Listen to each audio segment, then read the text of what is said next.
Right, so I thought I might just wrap this up before I run out of time again for another few months. Hardware-wise, everything's finished. Pretty happy with it overall. Latching handle now works. There was originally an issue where you had to sort of like push it down before the latch would engage and disengage. So all I had to do to fix that was just file down a few things on the vent at the top, just to stop things from clashing, and it's all good now. Inside, first thing, I replaced the original heatsink with an active cooling solution. It's probably not that it couldn't handle it, it's just sort of a precautionary measure. You know, you're dealing with with the dedicated card in there, so heat's probably not something to be toyed with. Works really well now. You know, I don't think I've seen this thing go past about 40-45 degrees anywhere. So the video card runs just through a PCIe Express x4 slot. Bandwidth's probably not going to be enough to actually do anything really, you know, heavy lifting through it, but you know, I'm just going to be driving display, so that should be fine. Oh yes, and the power switch, the touch sensor. Probably can't see it. It's just it's inside behind that cable there. It sits very nicely against the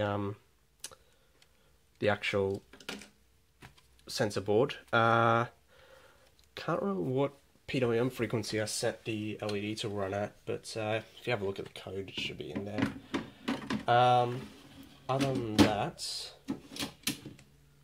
yeah, things that I would probably change next time, mainly just the I/O region. Yeah, it turned out alright. I'm generally pretty satisfied with it. I would run this drilling sequence probably through a CNC instead if I was to do this next time, purely because, you know, you can see a couple of holes aren't exactly centered across there, you know, as good as you can get with a manual mill.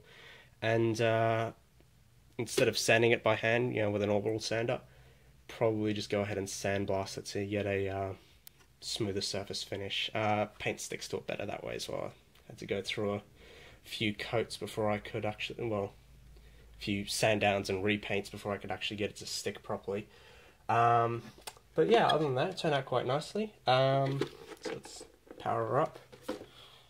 Just USB and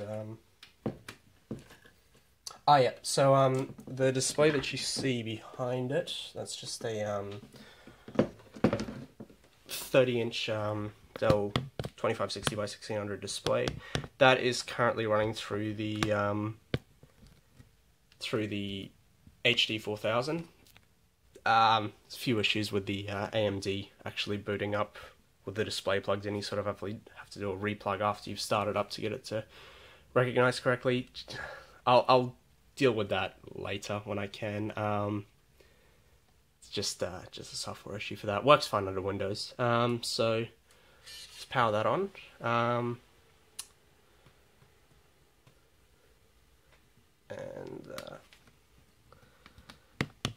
Yeah, so the way the touch sensor actually works is, well, it's using the normal, there's nothing really fancy going on with detection with the microcontroller. That's all handled on the actual sensor board itself.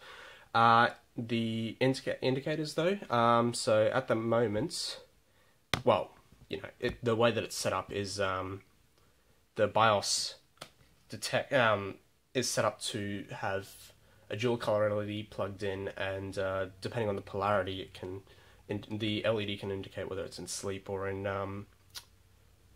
run mode. And I've just set up a quick diode bridge on the board on the microcontroller PCB, and it just picks up.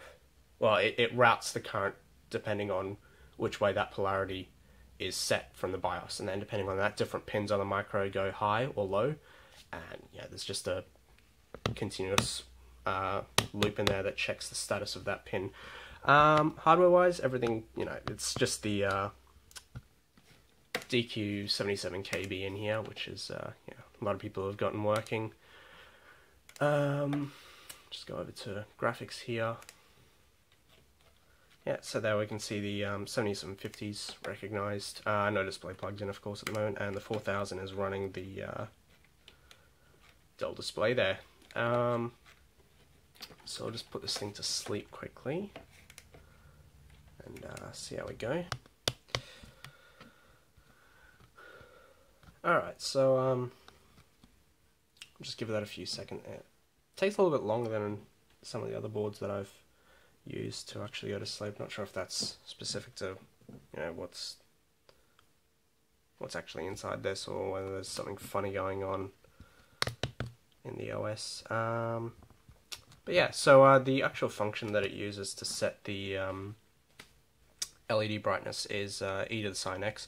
I had a quick play around with Fourier series approximations, and you know, they all worked well, you know, as well as an approximation could, but I found that it was more of an exercise of trying to find what natural function that was closest to, rather than a sum of sines and cosines. So yep, there we go. I've got the pulsating happening there. I'm not sure if the low state is low enough.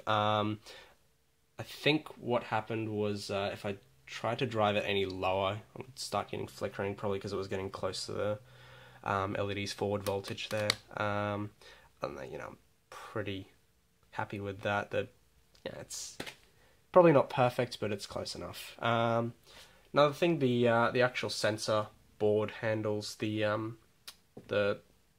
power button state triggering. So the LED, the only thing the microcontroller is doing is driving or forcing the brightness levels when it's in sleep. So if we do go ahead and wake it up, we can see that it gets bright there for a second and then wakes the machine up. That state is handled directly through the sensor board, not through the microcontroller.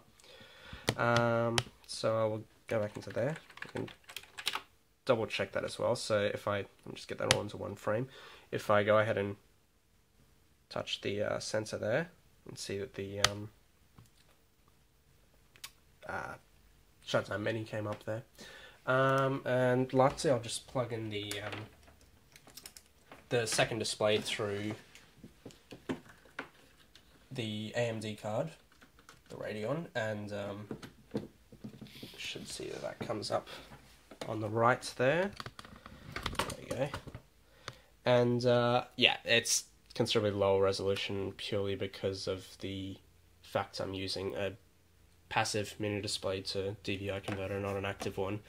But it is definitely capable of driving the full 2560 by 1600 through there, and we can check that.